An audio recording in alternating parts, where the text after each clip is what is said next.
gennu'r mynyddoedd a'r byd, o dragwyddoldeb hyd dragwyddoldeb, ti sydd fyw. Y mae Duw yn noddfa ac yn nerth i ni, yn gymorth parod mewn cyfyngder. Felly, nid ofnwn i'r ddaear symud, ac i'r mynyddoedd ddisgyn i galon y môr, y mae arglwydd y lluoedd gyda ni.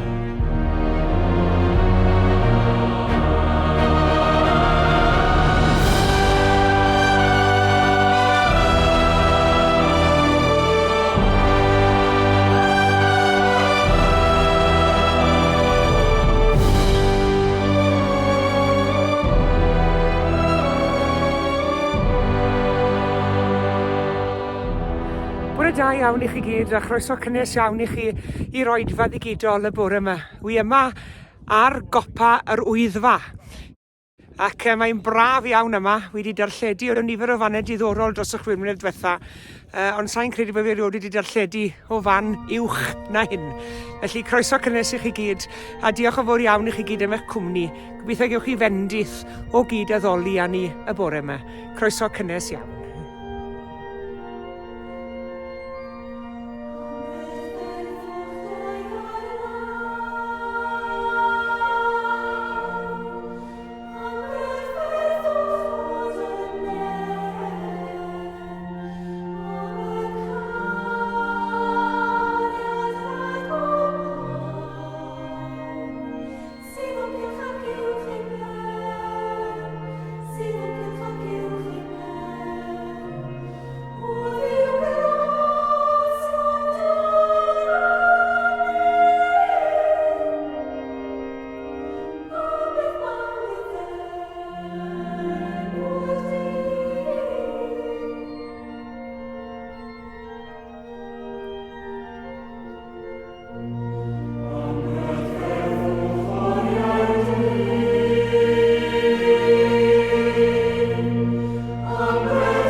Salm 121.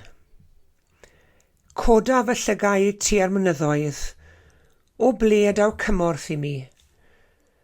Daw fy nghymorth oddi wrth yr arglwydd, creawdwr nefoedd a deiar. Nid yw'n gadael i'th droed lithro, ac nid yw dy geidwad yn cysgu. Nid yw ceidwad Israel yn cysgu nac yn huno. Yr arglwydd yw dy geidwad, yr arglwydd yw dy gysgod a dy ddeheulaw. Ni fydd yr haul yn dy darw yn y dydd, na'r lleiad yn y nos. Bydd yr arglwydd yn dy gadw rhag pob drwg, bydd yn cadw dy einioes. Bydd yr arglwydd yn gwylio dy fynd a ddod yn awr, a hyd byth.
Yn sefyll dros 3,000 trodfedd, yr Wyddfa yw mynydd uchaf y Parc Cenedlaethol ac e-bos yw'r copa mwyaf poblogaidd yn Eryri.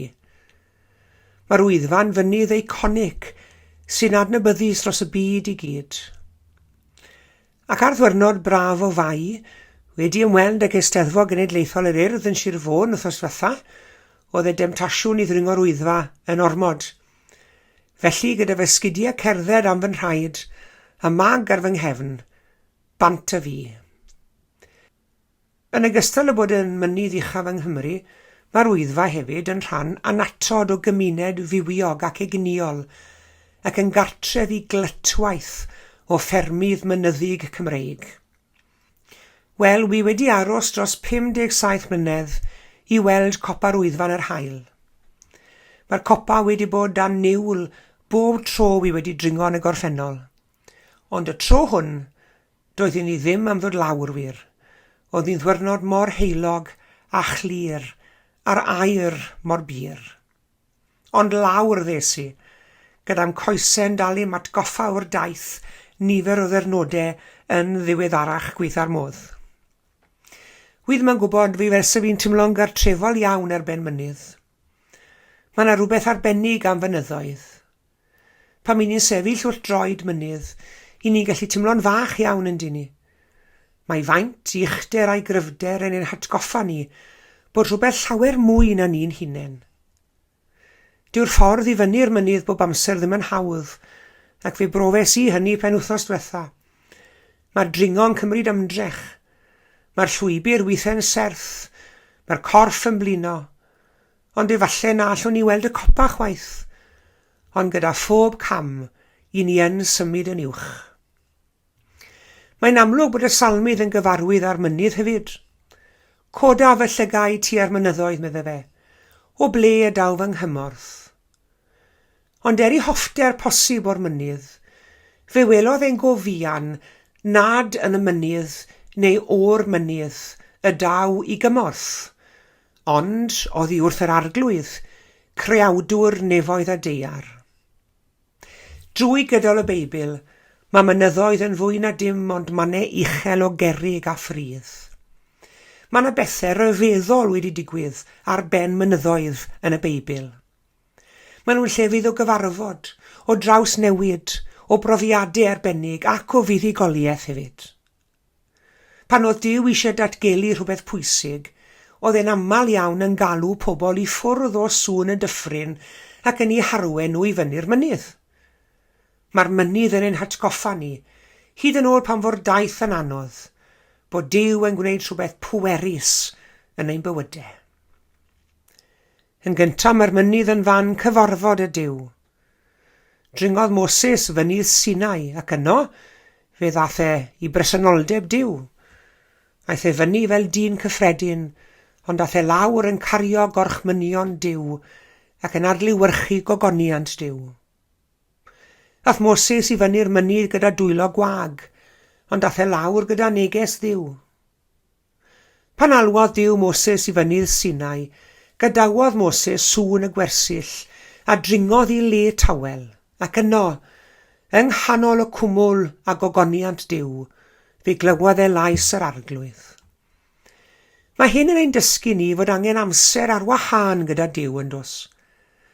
Mae'r byd heddiw yn llawn sŵn, negeseuon, pryderon, cyfrifoldebau, problemau dyddiol. Ond mae Duw weithiau'n ein galw ni i ffwrdd o'r sŵn mwyn i ni glywedi lais yn gliriach. Gall y dyffryn fod yn llawn pryderon, ofnau ac oflynyddwch, ond ar y mynydd ni'n dysgu gwrando. Weithiau mae'r mynydd yn wahoddiad i ddod yn nes at Duw. Y cwestiwn yw, odi ni'n barod i ddringo'n uwch mwyn cyfarfod â Duw, dwedwch. Yn ail, mae'r mynydd yn fam profi hefyd. Dringodd Abraham fynydd gydag Isac, gan wynebu un o brofion mwyaf i ffydd. Ar fynydd Moria, cafodd ffydd Abraham i brofi. Gofynodd Duw iddo ymddiried ynddo, hyd yn oed pam nad oedd e'n gallu gweld yr ateb. Doedd e ddim yn deall popeth yr oedd Duw yn ei wneud, ond yn ymddiried yn yr un a'i galwodd. A dyna ydy gwir ffydd yn dyfe. Smo ffydd yn golygu ein bod ni bob amser yn gwybod beth bydd yn digwydd nesa. Mae ffydd yn golygu ein bod ni'n adnabod yr un sydd yn dal y fori yn ei ddwylo. Mae pob un ohono ni'n wynebu mynyddoedd rhyw bryd ar daith bywyd. Mynydd ofn, mynydd galar, mynydd salwch, unigrwydd, mynydd o benderfyniadau anodd. Weithiau ni'n edrych ar y mynydd ac ni'n dweud, wel, sori, o hwn yn rhy fawr i fi o lawer. Ond nid yw Duw yn gofyn i ni fod yn gyrfach na'r mynydd, cofiwch. Mae e'n gofyn i ni ymddiried yn yr un sy'n fwy na'r mynydd. Ar y mynydd hwnnw, fe ddarganfu Abraham enw newydd am Dduw. Jehova, yr arglwydd fydd yn darparu. Nid cyn y mynydd y gwelodd Abraham y ddarpariaeth, ond ar y mynydd. Weithiau, dim ond wrth gerdded ymlaen mewn ffydd, a gwelwn ni law Duw ar waith. Yn drydydd, mae'r mynydd yn fan trawsnewidiad hefyd. Ath Iesu a Pedr, Iago ac Ioan i fyny mynydd uchel, ac yno gyson nhw weld i ogoniant. Oedd yr un Iesu o'n nhw wedi cerdded gydag bob dydd yn cael ei ddatgelu yn awr mewn ffordd newydd. Doedd Iesu ddim wedi newid, ond mi roedd ei gweledigaeth nhw ohono fe wedi newid. A dyna jyst beth mae Duw yn gwneud yn ein bywydau ni, ynddo fe. Weithiau, dyw e ddim yn newid yn hamgylchiadau ni ar unwaith. Yn gyntaf, mae e'n newid ein calonnau ni.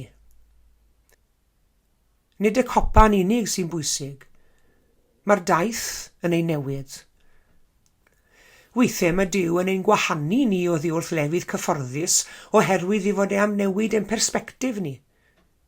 I ni'n aml yn gofyn i Dduw symud y mynydd, ond weithiau mae Duw yn defnyddio'r mynydd i'n symud ni. Mae'r dringo'n datblygu'n hymynedd, Mae'r frwydr yn cryfhau ein ffydd. Mae'r daith yn ein paratoi ar gyfer pwrpas mwy. Ac yn olaf, mae'r mynydd yn fan buddigoliaeth hefyd. Y mynydd mwyaf yn hanes y byd oedd Calfaria. Pan edrychodd bobl ar Iesu ar y groes, o'n nhw'n meddwl mai diwedd oedd hi. O'n nhw'n gweld methiant ac yn gweld poen a cholled. Ond mi oedd Duw yn gweld buddigoliaeth. Yr hyn oedd yn edrych fel y foment dywyllach, oedd y foment lle disgleiriodd cariad Duw fwyaf. Mae Calfaria yn ein hatgoffa ni nad oes unrhyw sefyllfa mor dywyll fe na all Duw ddod â goleuni. Gall Duw droi dagrau anobaith, poen yn dystiolaeth, gwendid yn gryfder, diwedd yn ddechrau newydd.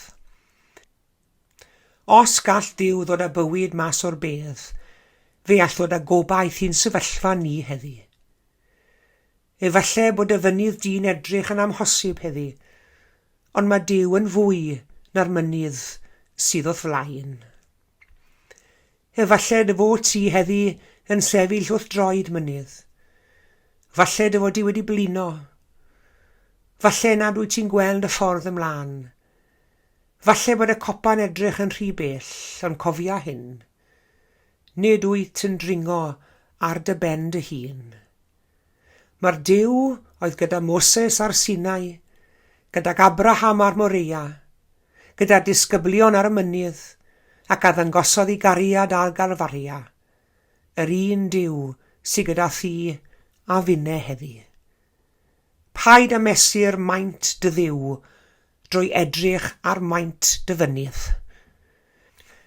Mesura maint dy fynydd drwy gofio maint dy Dduw.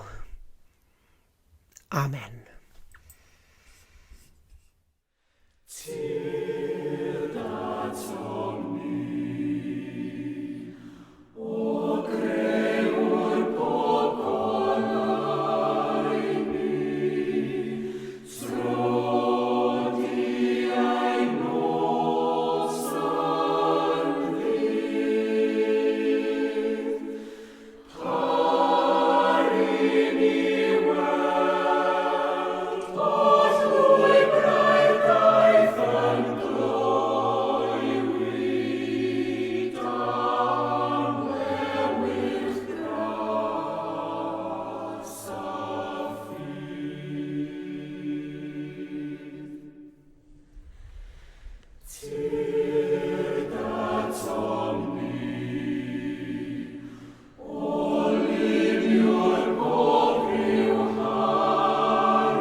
Gweddiwn. Yn ein gweddiau ein tad y bore hwn, i ni'n dymuno diolch i ti am dy ofal ohono ni.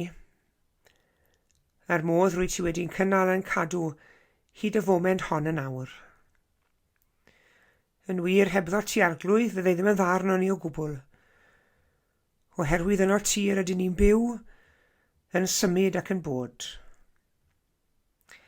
Ac i ni'n cyfadde o dad nefol ein bod ni'n anghofio hyn o bryd i'w gilydd. Ac i ni'n hoffi rhoi'r argraff ein bod ni'n hunan ddigonol. Ac yn abl i fyw heb gymorth y ras. Arglwydd, tri garhaw wrthon ni yn ein ffylineb. A helpa ni i thydnabod di'n well ac i adnabod ein hunain o'r newydd hefyd. I ni'n diolch i ti am yr adnabyddiaeth sydd gyda ni siwrs ohono ti yn dy fab Iesu. Ac i ni'n cofio geiriau Iesu Grist. Mae'r sawl sydd wedi fy ngweld i, wedi gweld y tad. Ac i ni'n diolch i ti arglwydd ac yn bendigod enw, mae dyma oedd tystiolaeth yr rhai y welodd dy fab Iesu yn nyddiau gnawd, yn llawn gras a gwirionedd, gwelsom i agoniant ef, ei agoniant fel unig fab yn dod oddi wrth y tad. Yn gweddi ni heddi arglwydd, yw y byddi di'n ein helpu ni i dreiddio i adnabyddiaeth ddyfnach o'r fab Iesu, a'i dderbyn o'r newydd yn waredwr ac yn arglwydd. Smon i wastod yn gallu dirnad yn llawn fawredd person Iesu Grist, a'i aberth droson ni ar Galfaria. Ond i ni yn gwybod, ac i ni yn credu mae ynddo ef, yr wyt ti wedi datguddio dy gariad mawr tuag ato ni. Helpa ni felly o dad nefol, i sylweddoli ac i werthfawrogi o'r newydd y cariad hwnnw. A chreu anon ni ysbryd edifeiriol,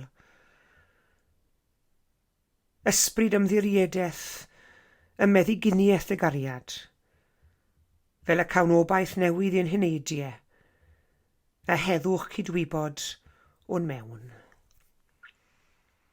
Ac yn ein gweddiau heddi arglwydd i ni'n cyflwyno i ddofal ein gilydd a'n cyfeillion, a'n cymdogion, a'n hanwyliad. A helpa ni gredu o'r newydd nad oes neb y tu allan i gylch dy gariad di. Teimlad adain yn dyner dros y blant ym mhob man, ac yn arbennig yr rhai sy'n mewn sefyllfaoedd anodd, yn dost, yn isial i hysbryd, ac yn byw mewn ofn. Clyw ein gweddiau yn drigarog arglwydd. Cod ni oddi ar ein gliniau yn gyrfach Cristnogion, ac yn barotach ein hysbryd i thwasanaethu fel y byddwn ni, nid yn unig yn wrandawyr dair, ond yn weithredwyr dair hefyd. Ac un gwaredwr Iesu Grist, a byddo'r clod a'r gogoniant yn awr, ac hyd yn oes oesoedd. Ac gadewch i ni glymu'n gweddiau ynghyd, wrth weddio gweddi'r teulu, gweddi'r arglwydd gyda'n gilydd. Ein tad yr hwnnwyt yn y nefoedd, sancteiddiad enw, deled y deyrnas, gwnelau'r dy wyllus, megis yn y nef felly ar y ddeiar hefyd. Dyro i ni heddiw ein bara beinyddiol, a madda i ni ein dyledion, fel myddeiwn unau un dyledwyr. Ac nac arwain ni brofedigaeth, eithir gwared ni rhag drwg. Can i seiddo ti o deyrnas, a'r nerth a'r gogoniant, yn oes oesoedd. Amen.